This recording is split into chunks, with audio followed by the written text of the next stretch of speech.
Hello, it's Ivana Corpus again. I'm just documenting my phonological awareness activities. The first one is what I called musical syllables, and it's basically just a quick activity, simple. It can be done in any classroom, and I used small percussion instruments. So I've got a maraca here, and I've got some faux bongos. And what the students would be doing essentially in the classroom, there would be the box of all the musical instruments in the center mats, and the teacher would have the class gather around and circle around the music box, and they'd be able to, three at a time, go to the center of the room and get the music box and choose their own instruments.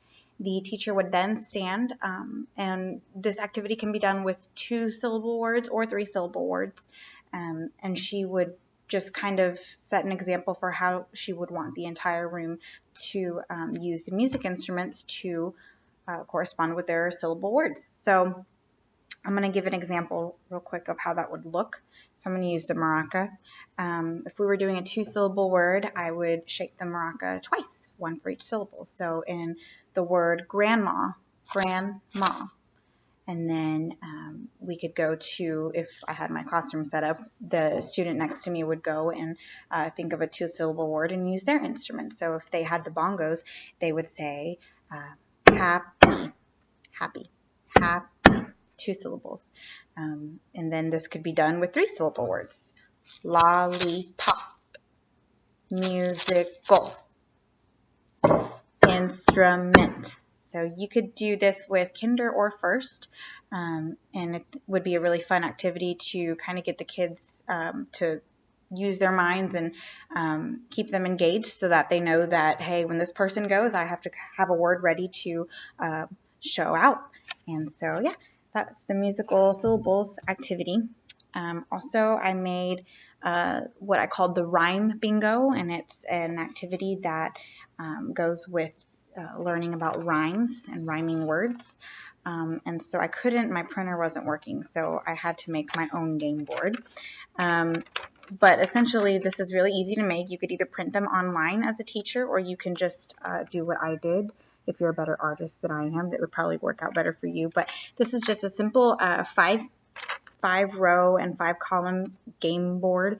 And for younger children, such as pre-K, preschool, or kinder, they would have pictures here. And since they aren't able to read words, they would be able to look at the pictures and know what word you're talking about if you're a good artist. So here we have a car, heart, cat, dog, arm, and I drew a bunch of other things, star, tree, grass, that kind of stuff. So the object of this activity, the teacher would give a different bingo card out to every student, and along with a marker. A dot marker is what I wrote in the lesson plan, but they could use any markers or chalk or pencils or pen. She would call out a word. So, for instance, she would say far. And the children would then look at their bingo card and see if they have a picture that represents a word that rhymes with far. So I know that I do. I have car. So what I'm going to do, if I was a student, is I would just mark off that space. And the first student to get all 5, either in a row or diagonal or down or up, would win the game. Now you could either play it that way where it's 5 in a row, or you could just continue to call out words to fill the whole board and use it more of like an informal assessment. And you could just continue, so if we wanted to get heart, I would say dart, and the student would cross out their heart picture. Fog, we would cross out the dog. Farm, we would cross out the arm. And bat, we would cross out cat. So there we go. And if I was a student, I'd say, Miss Corpus, I got a bingo.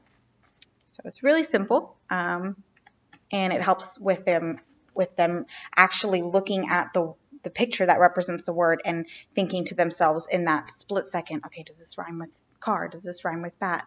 That kind of stuff. So really fun, and can be very competitive as well.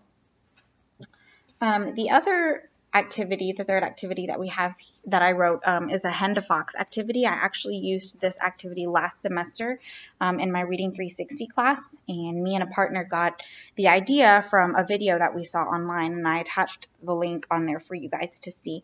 Hen to fox is basically a letter sound manipulation game. So it's really simple. All you need is a notebook paper, a pencil or a pen, and your teacher. So the teacher would have all the children bring out their paper or their pen. She would stand at the front of the classroom and say, I would like for you to write the word hen. So we'd write the word hen. H-E-N. Okay. And then once she sees everyone's looked back up at her, she would say, I want you to change this word into the word pen. And so the students would figure out independently which letter and which sound they would have to manipulate to make the word pen. So here we changed the letter H to the letter P. We moved from the sound to the P sound. Then she would continue to go on, making sure to touch each letter. So let's change the word pen into the word pan. So the student would then change the middle letter and the middle sound. Let's change the word pan into the word pad. Pad. Let's change pad into fad. So fad.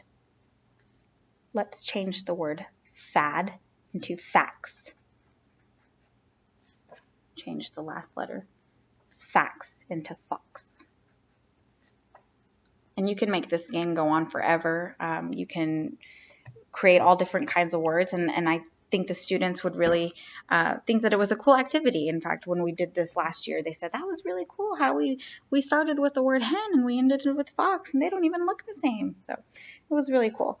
And then my fourth activity was the word race. This one is a more of a game that the students would enjoy.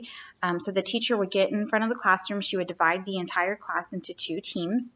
And then she would have some more self-made flashcards with pictures on them. So this is a fish and this is a bike, and I just made two just to show you guys real quick how that would work.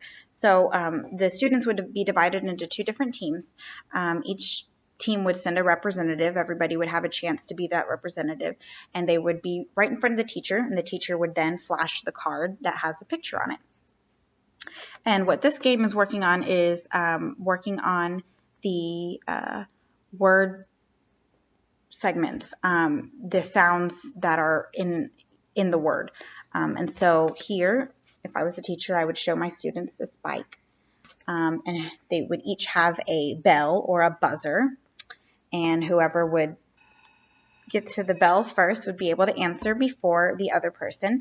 And so what we're looking for is three different answers. We're looking for what this word is, how many phonemes it has, and what those phonemes are. So if I was a student, I would ring my bell.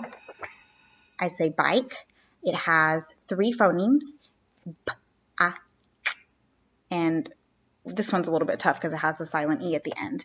And so then we would get the point. Whoever answered correctly would get the point. And then if the student didn't answer one part of those correctly or the entire thing correctly, the other student that was also going up against them on the other team would have the opportunity to answer. And so then we'd go to the next card, so fish. And that would be the student. They say, this is a fish. This also has three phonemes, f-ish. It's a blend at the end, the sh sound. And so, yeah, that's a word race game. And then the final game activity is the round robin. And this is also another very simple one that can be done at any point in time.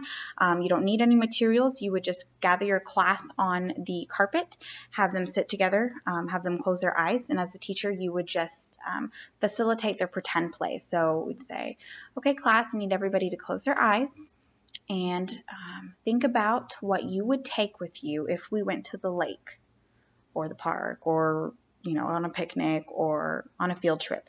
And then you would say as a teacher, what do you think you could bring with you that starts with the letter M. M. And so then we'd go around the entire circle, and the teacher would start us off. So I would say, I'm going to the lake and I am bringing my money. And then the student next to her would continue. I'm going to the lake and I am bringing my mat. And then the student next to them would add on to the chain. So I'm going to the lake and I'm bringing my money, my mat, and my mommy. And then the person next to them would continue to add on. The game would end if a student forgot what another student's answer was.